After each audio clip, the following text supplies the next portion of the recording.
ሀገራችን ኢትዮጵያ ረጅም ጊዜ ዓመታት ታሪክና የስልጣኔ ባለቤት መሆኗ ይታወቃል።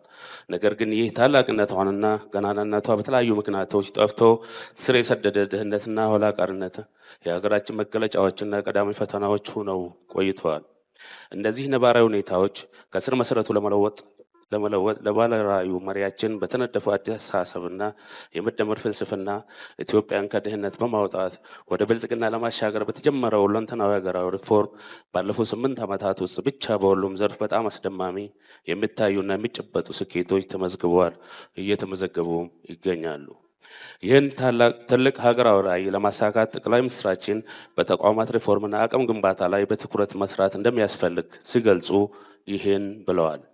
በግለሰቦች ዘንድ የተነደፈውን ጠቃሚ ሀሳብ ዘመን ተሻጋሪ እንዲሆን ከራስ አልፎ ለብዙሃን እንዲደርስና ለሀገር እድገት የሚጠቅም እንዲሆን የተቋም ሪፎርምና የአቅም ግንባታ ስራ አስፈላጊ መሆኑን ይገልጻሉ።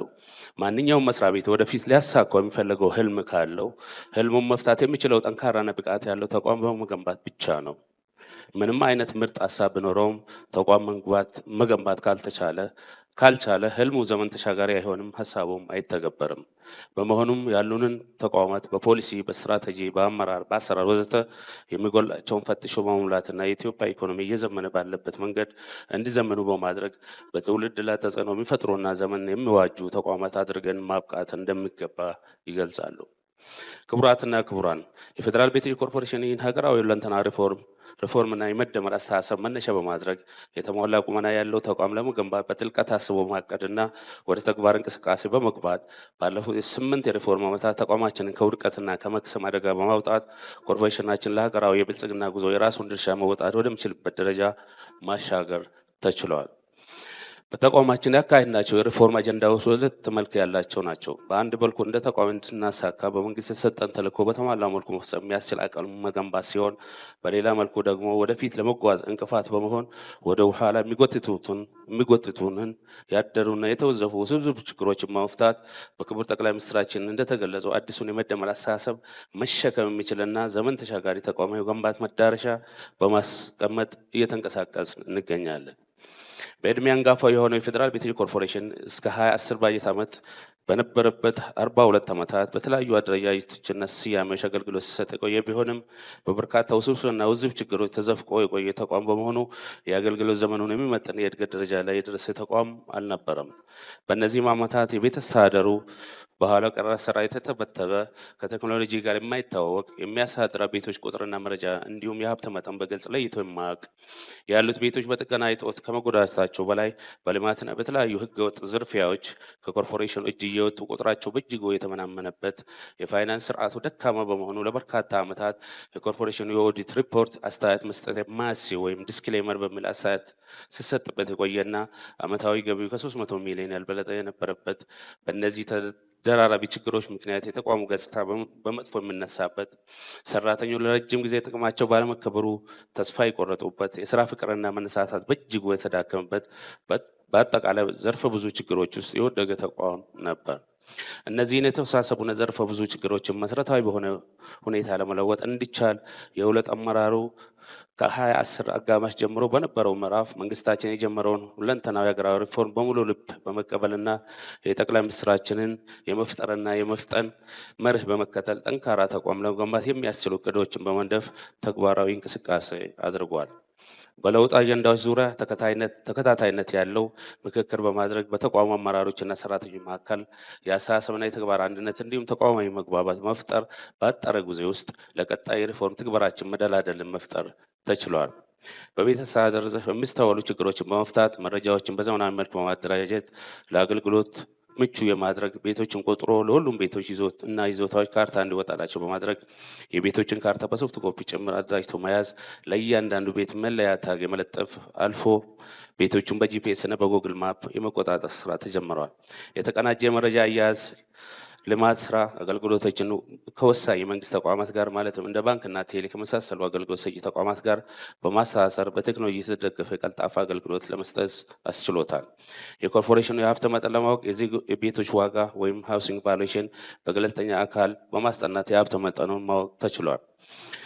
የኮርፖሬሽኑን መብትና ጥቅም በህግ ከማስከበር አንጻር ከ30ና 40 ዓመታት በላይ ያለ አግባብ በግለሰቦች እጅ ገብተው የቆዩ ቤቶችና ይዞታዎችን በማጥራት ማስረጃ አደራጅቶ በፍርድ ቤት ክስ በመመስረትና ጠንካራ ክርክር በማድረግ ጠቅላላ ዋጋቸው ከ12 ቢሊዮን ብር በላይ የሚያወጡ ከ60 በላይ ቤቶችና ይዞታዎች ማስመለስ ተችሏል። በፍርድ ቤት ተከራክሮ የማሸነፍ አቅሙንም ከሪፎርሙ በፊት ከነበረበት 58 በመቶ ወደ 98 በመቶ እንዲደርስ ማድረግ ተችሏል። ባለፉት ዓመታት በከንቱ የባከኑ ጊዜያትን በምክስና ቁጭት በተሞላበት ስሜት ተቋሙ ያለውን እምቅ የመልማት አቅም በመፈተሽ ባደረገው መጠነኛ የንግድ ቤቶች የኪራይ ማሻሻያ እና ሌሎች የገቢ አማራጮችን በማስፋት ዓመታዊ ገቢን ሪፎርሙ ሲጀመር በ10 ከነበረበት 300 ሚሊዮን በ2017 ወደ ብር 10 ቢሊዮን አሳድጓል። በ2018 ዓመት ደግሞ መጨረሻ ዓመት ደግሞ 15 ቢሊዮን ለማድረስ እየተሰራ ይገኛል።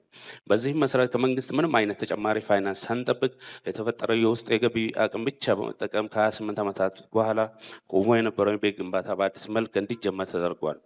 በዚህም ባለፉት ጥቂት ዓመታት በ22 ሳይቶች ለተለያዩ አገልግሎቶች የሚውሉ ትላልቅ የቤት ልማት ግንባታ ፕሮጀክቶች አስጀምረን በ10 ሳይቶች ተጠናቆ አገልግሎት መስጠት የጀመሩ ሲሆን አስሩ ደግሞ በተለያዩ የግንባታ ደረጃ ላይ ይገኛሉ።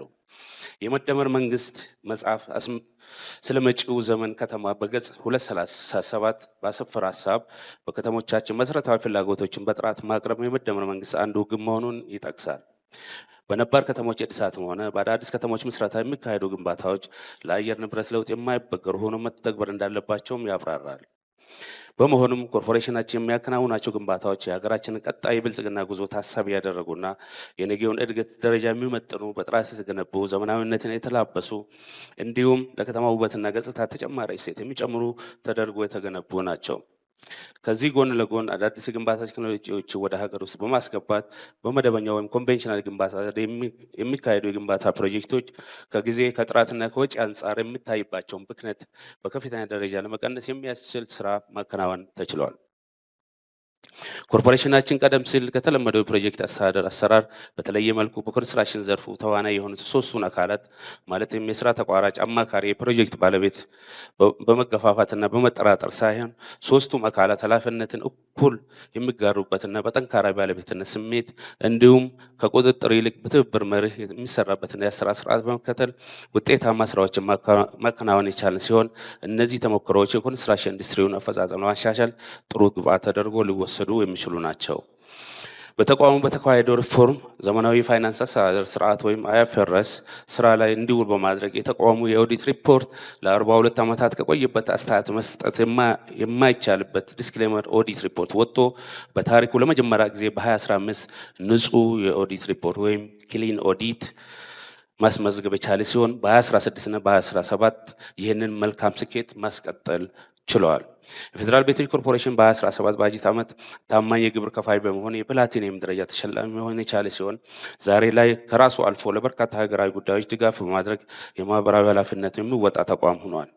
ቀደም ሲል ተቋሙ ዋነኛ ገቢ ምንጭ አድርጎ ይንቀሳቀስ የነበረው ከሚከራዩ ቤቶች ብቻ የሚሰበሰብ ገቢ የነበረ ሲሆን ኮርፖሬሽኑ በአሁኑ ወቅት የገቢ ማግኛ ምንጮችን የማስፋት ስራ ሰርተዋል። በዚህም መሰረት እያንዳንዳቸው በቀን 1000 ሜትር ኪዩብ ማምረት የሚችሉ 2 ዘመናዊ ኮንክሪት ውድ ማምረቻ ፕላንቶች እንዲሁም በአመት ከ6 ሚሊዮን በላይ ብሎኬት የማምረት አቅም ያለው ማሽን በመግዛትና ምርቶችን ለገበያ በማቅረብ እያገኘ ሲሆን ለክራይ ከሚቀርቡ ቤቶች በተጨማሪ አዳዲስ ቤቶችን በመገንባትና በመሸጥ በልፍት አቅርቦትና በዘመናዊ ገራጅ አገልግሎት በመስጠት ደረጃ አንድ የስራ ተቋራጭ ፍቃድ በማውጣት አዳዲስ ግንባታዎችንና እንዲሁም የሪኖቬሽን ስራዎችን በተቋራጭነት በመስራት እና የማማከር አገልግሎት በመስጠት ገቢ ምንጩን የማስፋት ስራ እያከናወነ ይገኛል።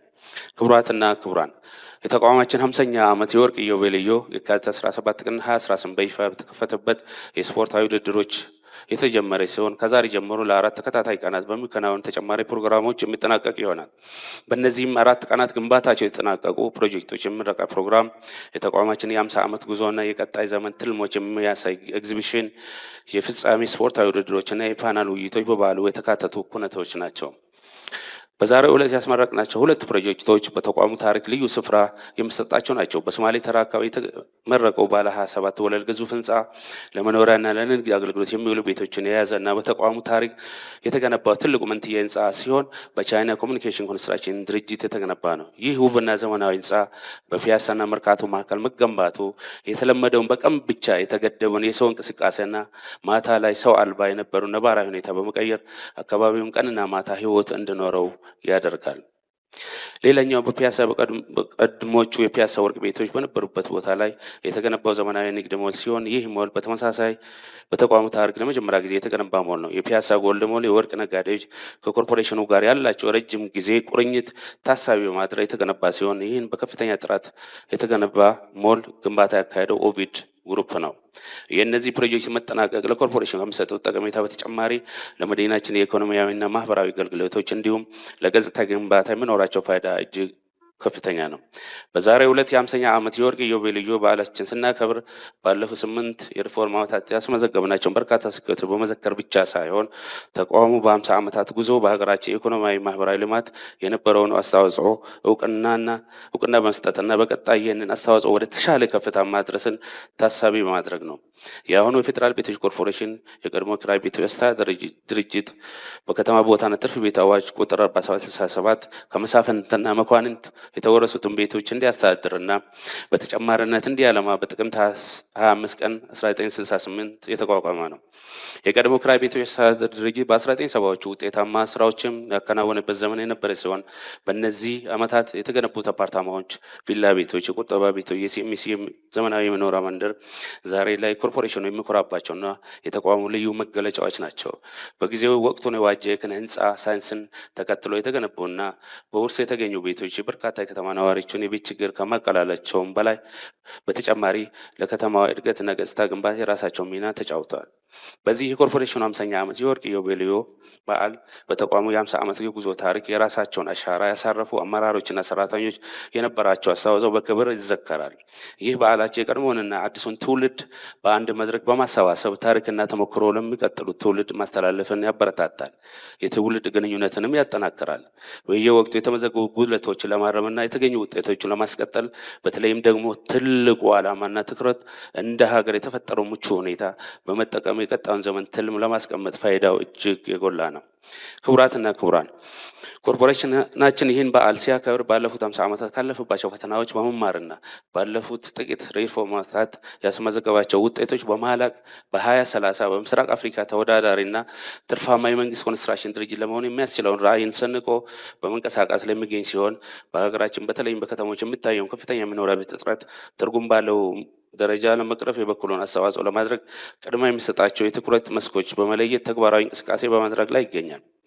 ቁልፍ የትኩረት መስክ የሆነውም የቤት አቅርቦት በተመለከተ የኮርፖሬሽናችን የመፈጸም አቅም ማሳደግ፣ አዳዲስ የግንባታ ቴክኖሎጂ ወደ ሀገር ውስጥ የማስገባትና ከልማት አጋሮች ጋር በጥምረት የመስራት ጅምር ስራዎችንን አጠናክረን እንቀጥላለን።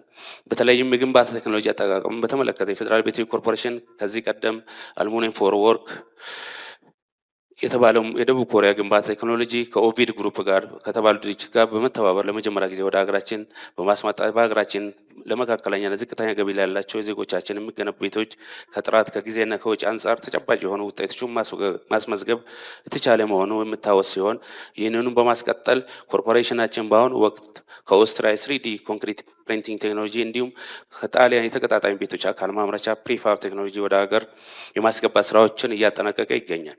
በዚህም መሰረት ጠቅላይ ሚኒስትራችን በሚቀጥሉት 5 ዓመታት 1.5 ሚሊዮን ቤቶችን ለመገንባት ያስቀመጡትን ግብ ለማሳካት በሚደረገው ጥረት ውስጥ የድርሻችንን ለመወጣት አስፈላጊውን ዝግጅት እያደረግን እንገኛለን። ሌላው የትኩረት መስክ አድርገን የምንሰራው ልዩ ልዩ የፈጠራ ሀሳቦችን በመጠቀም የኮርፖሬሽኑን የፋይናንስ አቅም በከፍተኛ ደረጃ ማሳደግ ይሆናል። የተቋሙን የውስጥ ገቢ ለማሳደግ ስራ ተቋራጭነት፣ አማካሪነት አቅማችንን ማሻሻል፣ በሪል ስቴት ልማት በተለይ መካከለኛና ዝቅተኛ ገቢ ያላቸው የከተማ ነዋሪዎች በግዢና በክራይ ሊጠቀሙባቸው የሚችሉ ቤቶችን ልማት ላይ በስፋት መሳተፍ በከተሞቻችን ማዕከላዊ ቦታዎች በሚገኙ ክፍት ቦታዎች ዘመናዊ የንግድ ቤቶችን በመገንባት በርካታ የስራ ዕድሎችን የመፍጠር የግንባታ ግብአት አቅርቦት ስራችንን የማሳደግ የሊፍት አቅርቦትና ዘመናዊ የተሽከርካሪና የማሽን ጋራጅ አገልግሎት አቅርቦቶችን ማስፋት ስራ እናከናውናለን። በመጨረሻም ተቋማችን በ50 ዓመታት ጉዞ ለረጅም ዓመታት አንቀው ከያዙት ውስብስብ ችግሮችና ውጣ ውረዶች እንዲሁም ተስፋ የሚያስቆርጡ ፈተናዎችን በትዕግስትና በብልሃት በማለፍ ዛሬ ለደረሰበት ደረጃ ያበቃው በፌዴራል መንግስትና በተለያዩ አካላት በተደረጉለት ጠንካራ ድጋፎች መሆኑ የኮርፖሬሽኑ አመራሮችና ሰራተኞች የሚያስታውሱትና በአክብሮት የሚገነዘቡት ትልቅ ጉዳይ ነው። በመሆኑም ባለፉት 50 ዓመታት ጉዞአችንን በቀጥታም ይሁን በተዘዋዋሪ በዚህ ተቋም ግንባታ አስተዋጽኦ የነበራችሁ ሁሉ በኮርፖሬሽኑ አመራርና ሰራተኛ ስም የከበረ ምስጋና እያቀረብኩኝ ሁልጊዜም ከጎናችን በመሆን ጠንካራ ድጋፍና ትብብር ለምታደርጉልን የጠቅላይ ሚኒስትር ጽሕፈት ቤት በተለይም ክቡር ጠቅላይ ሚኒስትራችን፣ በዚህ ተወካዮች ምክር ቤት የመንግስት ልማት ድርጅቶች ጉዳዮች ቋሚ ኮሚቴ አባላት፣ የኢትዮጵያ ማክሮ ኢኮኖሚ ኮሚቴ አባላት፣ የኮርፖሬሽኑ የስራ አመራር ቦርድ አባላት፣ የአዲስ አበባ ከተማና ድሬዳዋ ከተማ አስተዳደር የተለያዩ ተቋማት፣ የኢትዮጵያ ኢንቨስትመንት ሆልዲንግ፣ የፍትህ አካላት፣ የፋይናንስ ተቋማት፣ የመንግስትና የግል ሚዲያዎች፣ ኦቪድ ግሩፕ እና የቻይና ኮሚኒኬሽን ኮንስትራክሽን ድርጅት፣ አኪዩት ኢንጂነሪንግ አማካሪ ድርጅት፣ ሌሎች የኮርፖሬሽናችን ጋር በአጋርነት የሚሰሩ የስራ ተቋራጮችና ድርጅቶች ከፍ ያለ ምስጋናን እያቀረቡ በልጆች ጋራ ጥረት ሀገራችን ብልጽግና ይረጋገጣል። አመሰግናለሁ።